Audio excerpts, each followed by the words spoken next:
¿Cómo están, queridos jóvenes? Vamos a continuar con nuestra sexta clase y aquí yo debo pedirles disculpas porque habíamos dicho, bueno, esta es la sexta clase, pero que desarrolla el capítulo 5.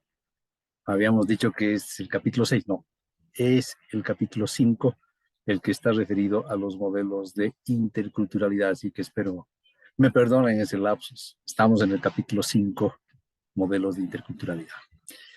Habíamos visto que con Joseph Sterman desarrollamos tres modelos.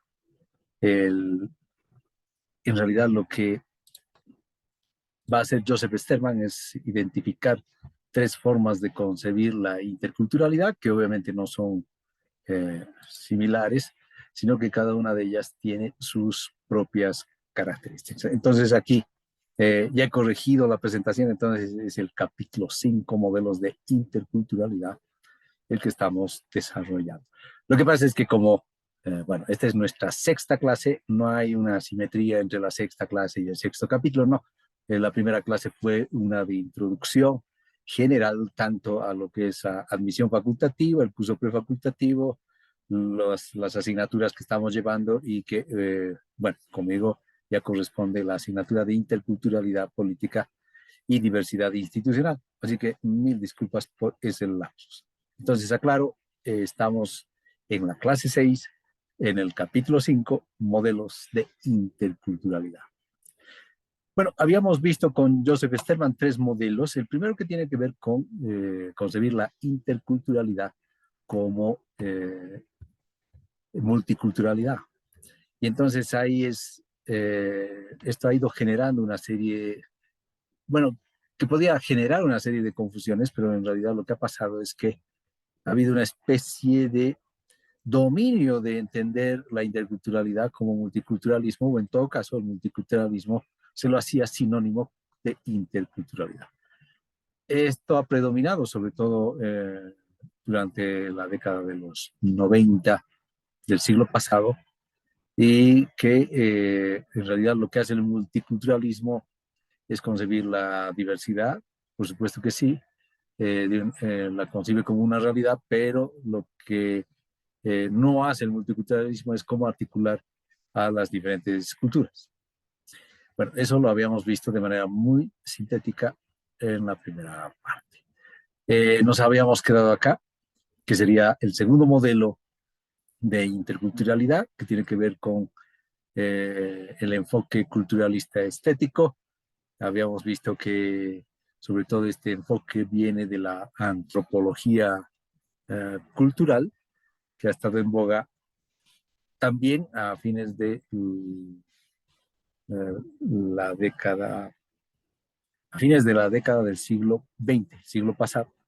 Entonces ahí es donde se ha concebido a la cultura, pero desde el punto de vista más estético, un poco arraigado en lo que a veces entendemos de manera coloquial por cultura, ¿no? O sea, la cultura como el desarrollo de ciertas, no solamente tradiciones, sino también entendida como el desarrollo de ciertas artes, cierta religión, ¿no? Pero en un sentido muy restringido. Entonces, esa es una de las características de este enfoque, que obviamente eh, no tiene las mejores virtudes, como podía señalar el mismo profesor Sterman, sino más bien lo que la dificultad de este enfoque es que trata a las distintas culturas como si estuvieran en condiciones de simetría perfecta, ¿no? Es decir, a priori se señala que todas las culturas son buenas y están en condición de igualdad y de diálogo, ¿no? Pero incluso habría que ver si es posible el diálogo, porque una de las dificultades también de esta forma de entender la interculturalidad tiene que ver con concebir a las culturas también como encerradas en sí mismas, ¿no?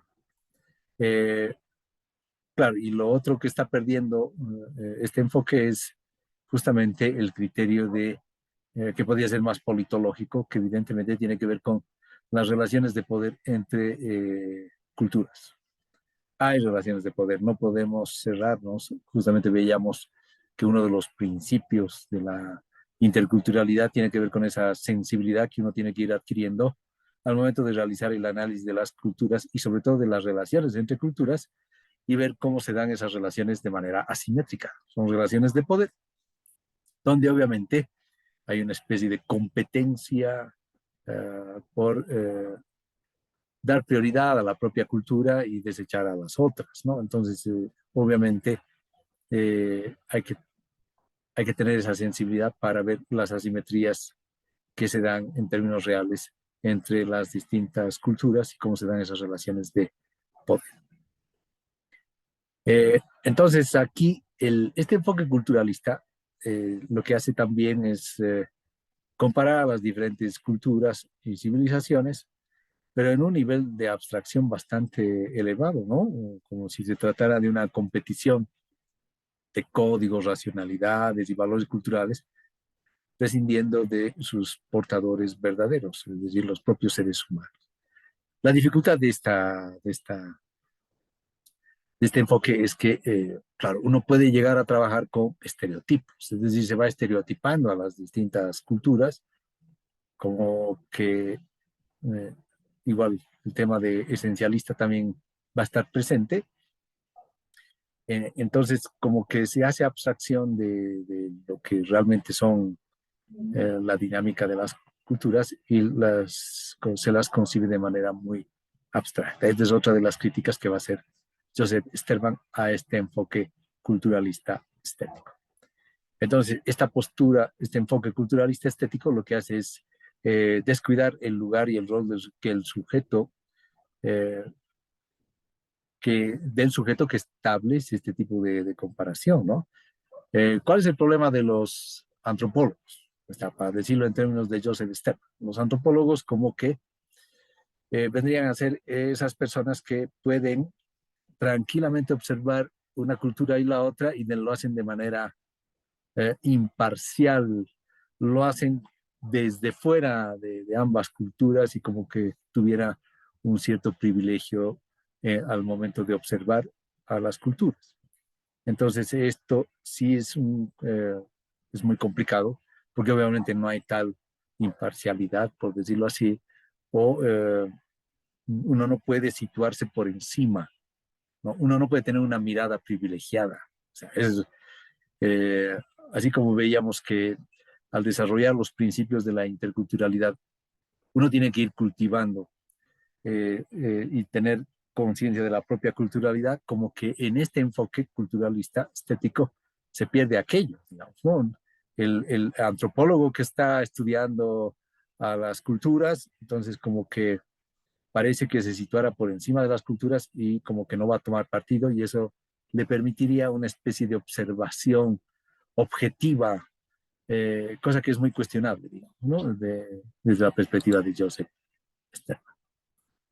Entonces acá habría una gran diferencia entre este enfoque culturalista estético en relación a lo que va a ser el enfoque crítico descolonizador que va a, justamente al cual va a apoyar Joseph Sterman. ¿Y cuál es la diferencia sustancial entre este enfoque y el de este enfoque culturalista estético y el enfoque crítico descolonizador? Es que el enfoque crítico descolonizador toma conciencia del contexto cultural del mismo sujeto que está observando a las culturas y además toma conciencia de las relaciones asimétricas de poder. Eh, y por eso es que es una postura crítica, porque no nos olvidemos, eh, aquí hay una tradición de lo que significa la palabra crítico. Ser crítico significa justamente darse cuenta de las relaciones asimétricas del poder y denunciar esas formas de dominación del poder. A eso vamos a llamar. Y entonces eso es lo que hace que el enfoque crítico descolonizador tenga, por decirlo así, una ventaja respecto a este enfoque culturalista estético. Y también marca las diferencias entre una filosofía o antropología comparativa y una filosofía o antropología intercultural. El enfoque culturalista estético es comparativista. Y ante este enfoque comparativista, Joseph Sterman va a anteponer lo que es la filosofía o la antropología intercultural. El enfoque culturalista estético concibe y describe similitudes y diferencias entre dos o más paradigmas del saber, mientras que el enfoque de la filosofía intercultural se ubica conscientemente en el diálogo intercultural, entrando en este con la apertura de ser interpretado, de construido y transformado. Es decir, en la perspectiva culturalista, cuando uno entra en contacto con las culturas, como que yo entro en contacto y conmigo no pasa nada, yo sigo siendo el mismo. Pero desde una filosofía intercultural, desde el momento en que yo entro en contacto con otra cultura, y realmente tengo la voluntad de conocer a la otra cultura y también de hacerme conocer en tanto mis prejuicios, en tanto mi forma de ser, ahí está el aspecto cultural. Entonces, sí puedo estar eh, con la posibilidad de ser transformado. Esa es la diferencia. Si yo estudio las culturas y como que uno simplemente las observa y no pasa nada con uno mismo, entonces ahí sí no tiene mucho sentido el hecho de por qué estudiar otras culturas. Pero dentro de la práctica de una filosofía cultural, que es por la que va a apostar Joseph Sterman, sí existiría esa posibilidad de que yo esté abierto a ser a transformarme como persona, ¿no? Una vez que conozca a las otras culturas, es decir, que tenga la voluntad de también aprender de las otras culturas y aceptar ciertos valores de las otras culturas, o sea, porque en eso consiste el hecho de ser transformado, de construido e interpelado. No nos olvidemos que la interpelación es es otro de los principios de la proyección intercultural. Entonces, es otro de los principios de la interculturalidad. Entonces, si yo soy lo bastante crítico, incluso para que me interpelen, y obviamente no por eso me voy a ofender ni cosas por el estilo, ¿no? Realmente, si uno tiene verdadera vocación para aprender del otro, no va a haber ningún problema. Entonces, en el enfoque culturalista estético existiría una especie de situación, un lugar epistémico, como dirían, o una forma de conocer que nos situaría por encima de las partes, ¿no? Eh, que uno trata de, o en todo caso por encima de las culturas que uno está tratando de comprender. Según Joseph Sterman, no hay tal lugar privilegiado. Y estamos plenamente de acuerdo, ¿no? Siempre, desde el momento en que uno conoce el mundo, desde el momento en que uno, eh, sobre todo, quiere conocer a otras personas y uno quiere aprender de las otras, entonces ahí sí no hay mirada privilegiada, porque obviamente es una relación recíproca, ¿no? Entonces no hay un observador así neutral, pese a que este enfoque sí lo promueve. Y claro, como que, y esa es la crítica que va a hacer Joseph Sterman a este supuesto observador neutral que deviene de este enfoque culturalista estético. O sea que este observador posmoderno estético va a pasar de lo que podía ser una escultura hindú a un mantra budista, y de ahí a las pinturas rupestres de los esquimales, llegando hasta los quipus incaicos. Y obviamente eh, él va a decir, todos valen igual, ¿no? Y yo aquí los observo desde una mirada privilegiada. Entonces, hay que reiterar, no existe eh, una visión del mundo que no sea una visión cultural. Cultural en el sentido fuerte de la palabra, ¿no? Es decir, no solamente entendida como que yo desarrollo determinado tipo de mundo, no, hay una integralidad en lo que uno es, y por supuesto esa condición cultural de todos nosotros nos hace ver el mundo de una manera específica. No podemos salir de esos marcos, pero sí podemos estar abiertos a aprender de otros marcos, entonces, o otras culturas. Entonces, esa es la posibilidad que nos brinda el enfoque ya intercultural, no ligado a este enfoque culturalista estético, sino más bien en un momento más vamos a ver al enfoque crítico descolonizado. Entonces, para la interculturalidad crítica no existe una forma de situarse supraculturalmente. Estamos insertos. Desde el momento en que entramos al mundo, ya tenemos eh, estamos impregnados, empapados de cultura. Vuelvo a reiterar esa metáfora que se maneja, nuestra cultura es nuestra segunda piel. ¿Por qué? Porque es nuestra forma de ser, nuestra forma de pensar, nuestra forma de actuar, nuestra forma de sentir el mundo, ¿no? Entonces va más allá de lo meramente folclórico, que es justamente lo que se le critica a este enfoque culturalista estético. ¿Y hacia dónde apunta este enfoque culturalista estético? Entonces ahí puede haber el peligro de esta esteticización, digamos, de la...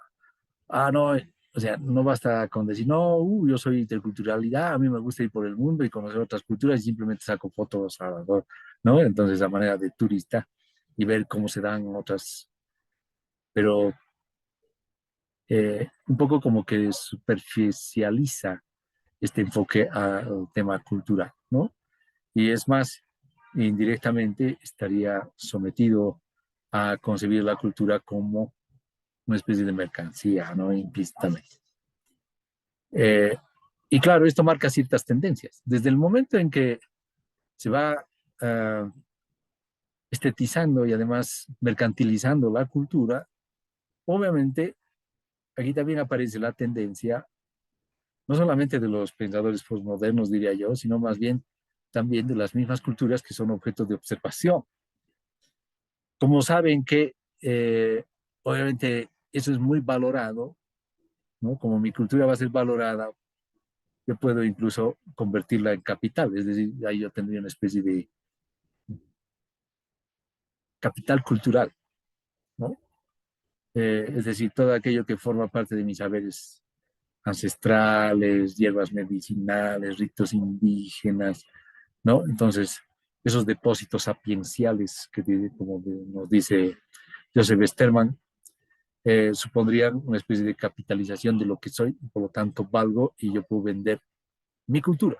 Entonces, ese es el peligro que puede entrañar este enfoque culturalista estético. Es decir, que no solamente se estetice, sino también se mercantilice, ¿no? Y obviamente en este caso se vaya capitalizando, ¿no? Eh, entonces, obviamente es entendible esta situación, ¿no? Porque por mucho tiempo, digamos, ha habido una especie de usurpación, una especie de explotación por parte de la misma cultura dominante en relación a otras culturas. Y obviamente aquí el gran peligro es, como dice Joseph Sterman, la musealización de la cultura. Es decir, que todo se convierte en un museo, una especie de museo donde uno puede ir a ver y decir, wow, ¿no? Pero, y eso supondría una especie de muerte social de la cultura, ¿no? Cuando en realidad lo que pasa es, estamos hablando de toda cultura eh, hoy en día, si la convertimos en mercancía, obviamente eh, vamos a entrar bajo una lógica que no sería la apropiada para promover un enfoque más humano, como es el que plantea justamente este otro enfoque, que lo vamos a ver en un momento más, que tiene que ver con el enfoque crítico descolonizado. Entonces, el último peligro de este enfoque culturalista estético, lo mismo que el anterior enfoque, el multicultural, es que también podamos pensar en las culturas como culturas puras, ¿no? Como que no hay una... Desde el momento en que pensamos las culturas como entidades puras, entonces hacemos abstracción de aquellas y parecería que tienen esencias, ¿no? Entonces, que siempre van a pervivir, cuando en realidad las culturas vivas, como diría Sterman, siempre son impuras, ¿no? Siempre estamos hablando de procesos de hibridación, somos eh, ahí viene el fenómeno del sincretismo, ¿no? Es decir, uno puede optar por varias cosas y eh, como puede ocurrir también, a veces uno puede ver en eventos culturales aquello que tanto se ha criticado, pero que sin embargo es parte de, después de esos eventos uno está tomando Coca-Cola como si nada y los grupos también, ¿no? Si ustedes ven la entrada del Gran Poder, por ejemplo, el consumo de cerveza es fenomenal. Ahora, ¿de dónde viene la cerveza? Obviamente, por supuesto, ya forma parte de nuestra tradición, pero no creo que alguien diga que eso fue una tradición desde tiempos inmemoriales. En realidad, a esto apunta Joseph Stephan. Es decir, que Las culturas vivas siempre estamos sujetas a un intercambio, ¿no? Eh, y cada uno de nosotros somos portadores justamente de ese intercambio cultural que también puede darse. Entonces, lo que pierde de vista este enfoque culturalista estético es justamente el hecho de que nuestra cultura es nuestra segunda piel y a veces puede darse el caso de que obviamente nosotros pensemos que estamos desarrollando determinada cultura y de manera inconsciente también insertamos tradiciones de otras culturas en nuestras propias vidas. O finalmente tradiciones que devienen de circunstancias del mundo moderno el día de hoy, ¿no? El día de hoy ya se ha vuelto, por ejemplo, el día de hoy ya se ha vuelto una especie de tradición, ¿no? Estar viendo el celular, ustedes ven, ahora alguien puede decir, pero el celular forma parte de la cultura, por supuesto que sí, por supuesto que sí. O sea, el desarrollo de, no nos olvidemos, si concebimos la cultura como algo eh, global, obviamente, cómo es que se inserta esta tradición de las redes sociales, de la tecnología en nosotros y se convierte en hábito, entonces ya es un hecho, ¿no? Antes de, despertamos y estamos con el celular, dormimos y estamos con el celular. No podemos, ¿no? Uno ve incluso dirigentes indígenas manejando el celular como si nada y además más capos, digamos, ¿no? Para manejar el celular. Entonces, ahí está.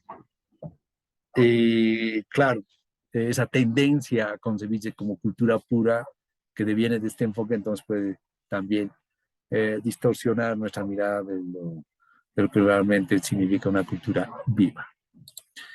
Y aquí es donde por fin entramos al tema de la interculturalidad como enfoque crítico descolonizador, y esto es lo que apunta Joseph Sterman. Entonces, él se va a apuntar en este modelo.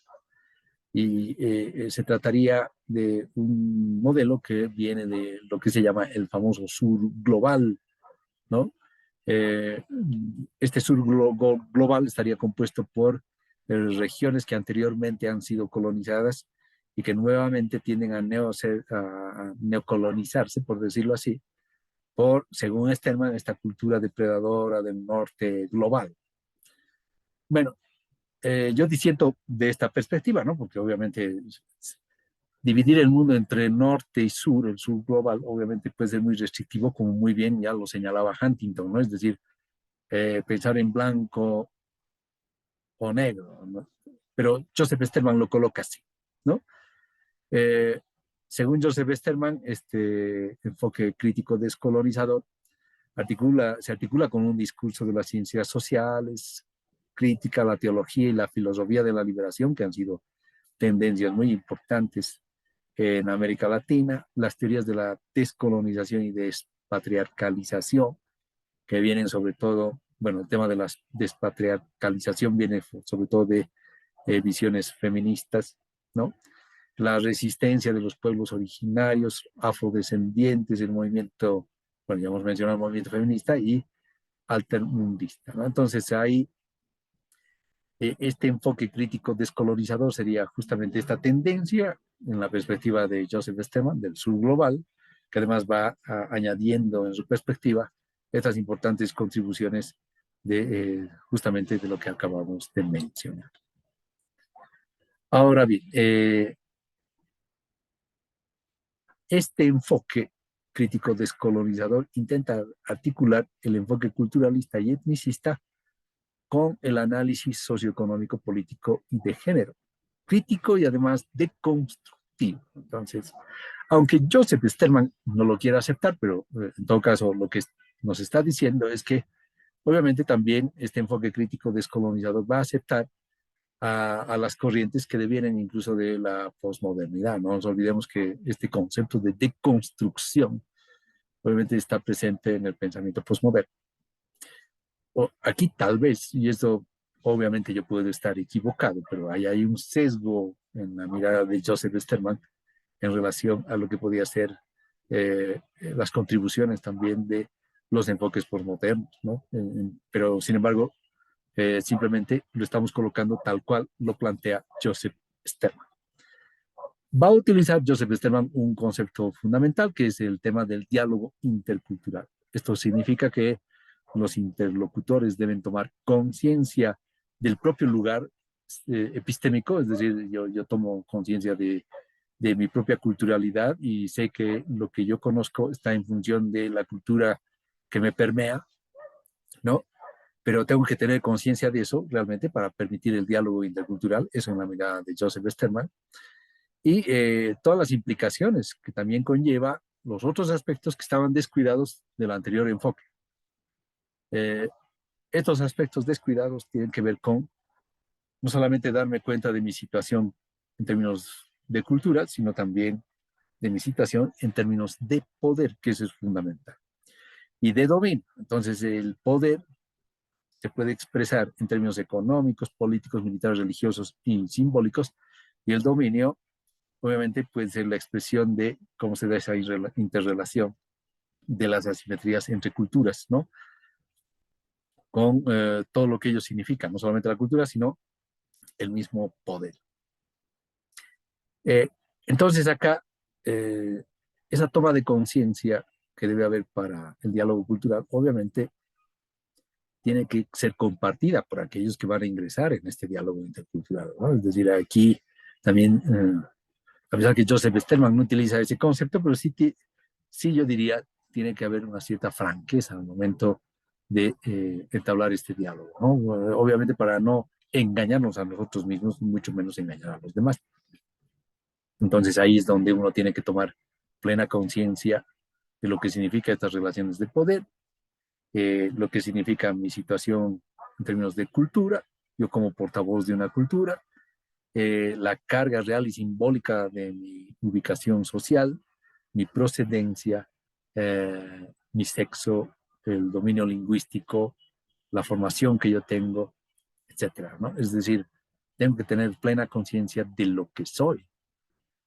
Claro, y siempre vienen las preguntas, ¿y quién soy? Bueno, ahí está, justamente bajo ese espíritu crítico, uno tiene que ir justamente también cultivando el autoconocimiento, ¿no? Darse cuenta de las propias circunstancias eh, de las cuales yo emerjo, ¿no? Como persona, como ser humano. Entonces, para que haya el verdadero diálogo cultural, obviamente se trata de tomar realmente esta conciencia de estas circunstancias.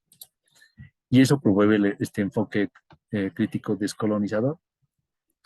Y aquí hay un recuento importante que hace Joseph Sterman en términos de dónde emerge este enfoque.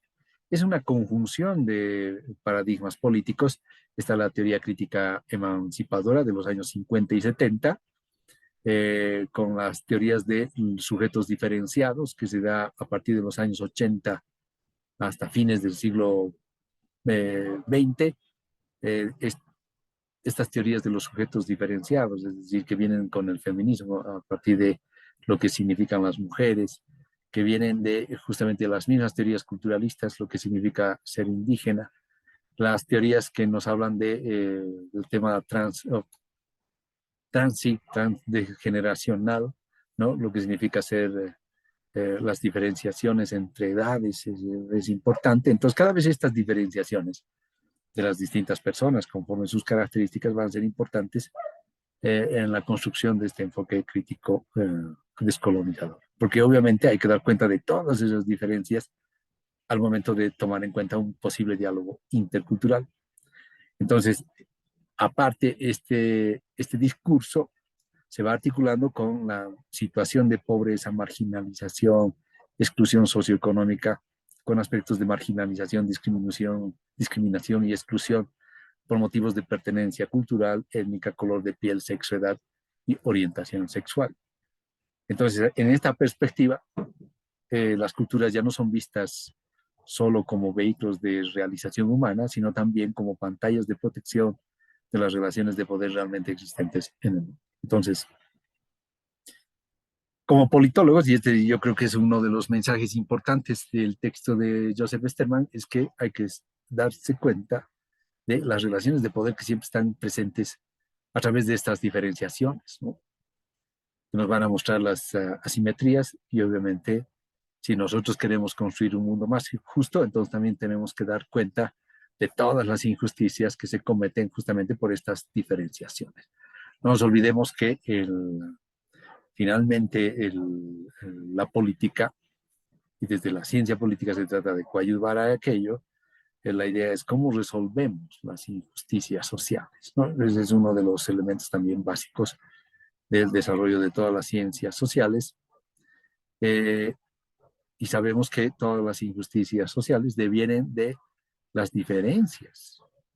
Y estas diferencias provocan asimetrías y estas asimetrías provocan injusticias, justamente. Ese es el ciclo, si vale el término, que está detrás de las diferenciaciones. Entonces uno tiene que darse cuenta, uno tiene que ser muy sensible, perspicaz, al momento de ver estas diferencias y cuáles las relaciones de poder que se derivan de estas diferencias, que finalmente devienen o pueden devenir en injusticias. Ahora, uno de los temas centrales de este enfoque crítico descolonizador es que, y ahí veíamos que este enfoque evidentemente emerge de lo que se llama el sur global, eso ya lo hemos visto, este sur global, pero que ha sido la condición de su avance histórico, ha estado en función de lo que han sido los elementos o las características de colonización que se han dado, ¿no? Entonces, obviamente nosotros como Bolivia pertenecemos a ese mundo, América Latina también, por supuesto. Entonces aquí la descolonización se convierte en una proyección de lo que deberíamos hacer, digamos, dado que nosotros hemos sido permeados por la colonización. Y el otro tema tiene que ver con la despatriarcalización, que obviamente obedece a una crítica a este dominio de los hombres sobre las mujeres, y con tendencias, por supuesto, machistas, que han creado una especie de cultura dominante masculina también, ¿no? Por decirlo así. Entonces, esta crítica finalmente va a dar cuenta de aquello y finalmente también va a criticar las políticas de inculturalización, integración e inclusión, ¿no? Porque a veces eh, se ha visto que estas políticas que quieren integrar a veces pueden, no toman en cuenta en todo caso estas diferenciaciones y pueden distorsionar el verdadero afán con el cual determinada política quería implementarse. Entonces, más que inculturalización, integración, inclusión, entonces aquí la idea es de desarrollar una convivencia entre culturas. Entonces, en eso consistiría este enfoque crítico descolonizador. Vamos a terminar esta clase, esta sexta clase del capítulo 5, vuelvo a reiterar, para que no se confundan, por favor, y pido disculpas por esa confusión. Bueno, estamos desarrollando la clase 6 y en esta clase 6 estamos viendo el capítulo 5 que tiene que ver con los modelos de interculturalidad planteados en el libro de Joseph Sterman. Al final, o en todo caso, no al final, pero sí hay un recuadro en el texto, en esta parte del capítulo dedicado a los paradigmas de la interculturalidad, a ver este tema de los estilos de comunicación. ¿A qué nos referimos con los estilos de comunicación? Entonces aquí Joseph Sterman va a ser muy minucioso porque obviamente si nosotros queremos desarrollar el diálogo intercultural, nosotros también tenemos que ver los tipos o estilos de comunicación que pueden favorecer o no ese diálogo intercultural. Entonces, como que Joseph Sterman va a ser una especie de glosario de estos estilos de comunicación. Tenemos el lineal, por ejemplo, donde existe una complementariedad exacta entre el emisor y el receptor. No nos olvidemos que todo diálogo se da y todo proceso de comunicación se da entre alguien que emite el mensaje y alguien que recepciona el mensaje y viceversa, porque también hay una relación ahí. Entonces, en esta relación del emisor con el receptor, obviamente en una comunicación lineal existe una complementariedad exacta, ¿no? Según Sterman parece muy eficiente y rápida, pero se restringe a lo imprescindible. Esta es la parte que suele entenderse como la parte lógica o racional de la comunicación. Luego tenemos el estilo de comunicación circular, ¿no? Donde existen muchos rodeos, abundan elementos del contexto de los interlocutores, se llega al punto recién después de haber dado muchas vueltas y no se lo hace explícito, un poco como que es la teoría. Bueno, seguramente ustedes saben a lo que me refiero cuando hablamos de un guaironco. Guaironcos son esos moscardones negros que a veces dan vueltas, ¿no? Sobre las plantas, o a veces cuando están sueltos dan vueltas sobre uno, ¿no? O sea, si uno está cerca de plantas, a veces los moscardones están dando. Entonces, eh, más o menos el estilo de comunicación circular sería eso, ¿no? Dar vueltas, vueltas y parece que nunca se llega al punto, pero ya. Y si se llega al punto, se lo hace después de un buen rato. Luego tenemos el estilo de comunicación directa, donde obviamente se supone que las palabras llevan el mensaje, ¿no? Parece muy transparente y honesta, no involucra interpretaciones contextuales ni alusiones emocionales. Aquí de lo que se trata es que el mensaje tenga prioridad. Luego tenemos el estilo de comunicación indirecta. Eh, claro, y aquí es más complicado este estilo de comunicación porque a veces se habla, es un lenguaje figurado en el que se habla, ¿no? Y a veces aquí se aplica el dicho a buen entendedor, pocas palabras, o este lenguaje indirecto utiliza la mímica, los gestos. Ustedes han visto a ese famoso TikToker, hay un negrito que hace TikToks, pero en sus TikToks no habla nada, es puro, pura transmisión a través del lenguaje corporal, ¿no? Entonces ahí, imagínense, pero sin embargo tiene varios seguidores y ya es un boom, ¿no? Desde TikToker. Es un TikTokero italiano, pero obviamente descendiente, ¿no? De una familia de Senegal y obviamente en estas circunstancias de la pandemia al final optó por ser TikTokero, pero la particularidad de sus TikToks es simplemente hablar a través de los gestos y la mímica. Imagínense si yo tuviera que hacer una clase a pura mímica. Obviamente ustedes no podían entender nada, ¿no?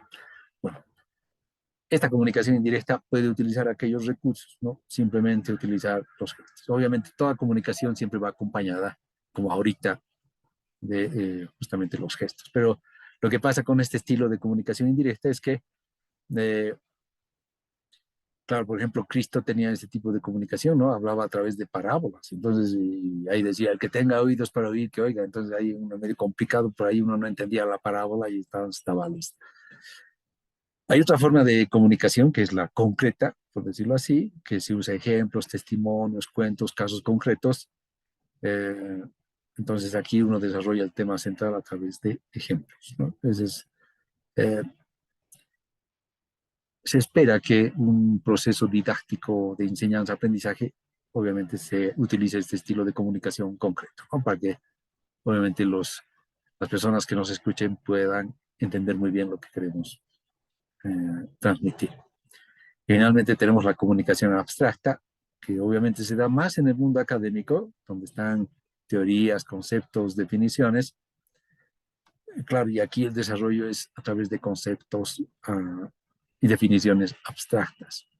Indudablemente parte seguramente de lo que ustedes han visto en este curso de interculturalidad política y diversidad institucional tiene que ver con ese desarrollo de un estilo de comunicación a veces que puede ser abstracto. Bueno, esperemos que no sea tan abstracto al punto de que ya nadie entienda nada, así que por favor les voy a agradecer que ustedes me puedan decir si mis clases son claras, si realmente lo que estamos transmitiendo del texto de Joseph Sterman resulta de utilidad para ustedes, así que eh, yo les voy a pedir que en ese contacto que tenemos la oportunidad de eh, tener a través de lo que es Classroom, ustedes puedan mandar sus mensajes, preguntas, cómo se sienten, cómo están, y si tiene alguna necesidad más en relación al texto de Joseph Sterman, que es el texto central de la asignatura de interculturalidad política y diversidad institucional. Bien, yo dejo de compartir esta, esta presentación que corresponde, vuelvo a reiterar, al capítulo 5 del libro de Joseph Sterman dedicado a los modelos de interculturalidad. Bien, con eso concluimos nuestra sexta clase. Nos estaríamos viendo la próxima semana con nuestra séptima clase. Muchísimas gracias. Un fuerte abrazo. Que estén bien. Cuídense mucho.